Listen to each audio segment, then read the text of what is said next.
फ़लस्तीन, हिंदुस्तान में तमाम लोग फ़लस्तीन के मुद्दे को लेकर के मुसलमानों के साथ हैं और तमाम लोग इज़राइल के साथ खड़े हुए हैं। तो आइए बात करते हैं कि फ़लस्तीन का इतिहास क्या है, फ़लस्तीन की हिस्ट्री क्या है और इज़राइल का जो वहाँ पर आज पावर है, वो पावर कहाँ से आती है, वो ताकत कहाँ से आती है, तमाम चीज़ों को डिस्कस करेंगे। फ़लस्तीन जो आज आपको दिख रहा है कि यहाँ पर दो कम्युनिटीज़ लड़ रही हैं लैंड को लेकर के, चाहे वो इज़राइल हो, गाज़ा हो या ईरान का इंटरफेयर हो या यूनाइटेड स्टेट्स ऑफ अमेरिका का इंटरफेयर हो। आइए हम बात करते हैं कि शुरू कहाँ से होता है। ये दरअसल कोई लड़ाई झगड़ा नहीं था, यहाँ पर किसी चीज़ की कोई डिमांड नहीं की जा रही थी बहुत लंबे समय तक, क्योंकि जो फ़लस्तीन है वो बहुत लंबे समय तक ऑटोमन एम्पायर का हिस्सा रहा है। ऑटोमन एम्पायर ये बहुत ताकतवर एम्पायर रहा है। बेजेंटाइन एम्पायर को इन लोगों ने तबाह कर दिया था। बेजेंटाइन एम्पायर उस समय की बहुत बड़ी ताकत हुआ करती थी, बहुत पावरफुल एम्पायर हुआ करता था।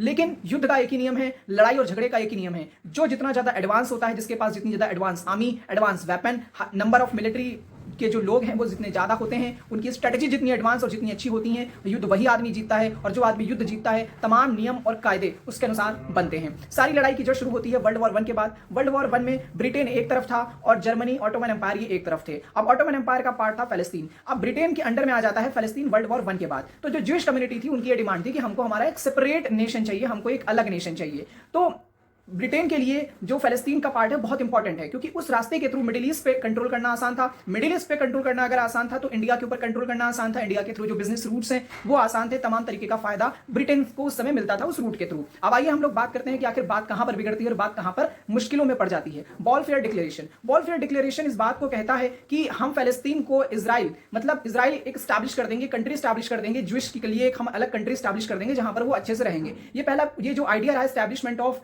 Israel for the Jewish people, ये वहीं से आया है। बॉलफेयर डिक्लेरेशन ने ही इस बात को क्लियर करा था पूरी दुनिया के सामने। अब आइए हम आगे बात करते हैं कि आगे क्या लड़ाई झगड़ा होता है। आगे ये होता है बॉलफेयर डिक्लेरेशन में ब्रिटेन ने एक बात और बोल दी कि वहां पर जो नॉन ज्यूइश कम्युनिटी के लोग हैं उनके भी रिलीजियस और जो सिविल राइट्स हैं उनको कोई हार्म नहीं होना चाहिए, उनको कोई नुकसान नहीं होना चाहिए।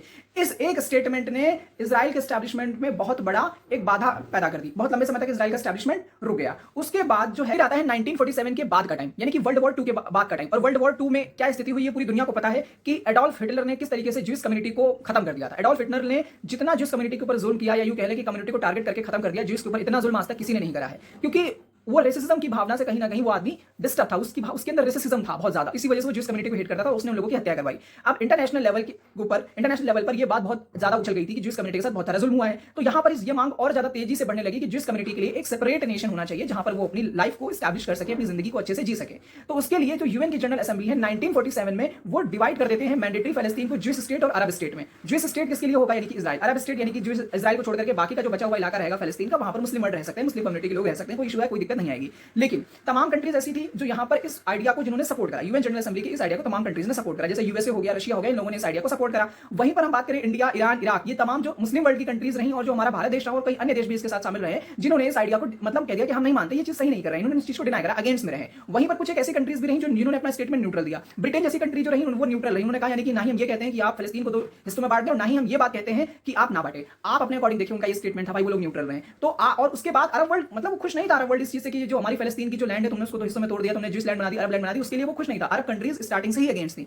और जैसे ही एस्टैब्लिशमेंट होता है इजराइल का फ़लस्तीन की जमीन के ऊपर, अरब वर्ल्ड वॉर डिक्लेयर कर देता है।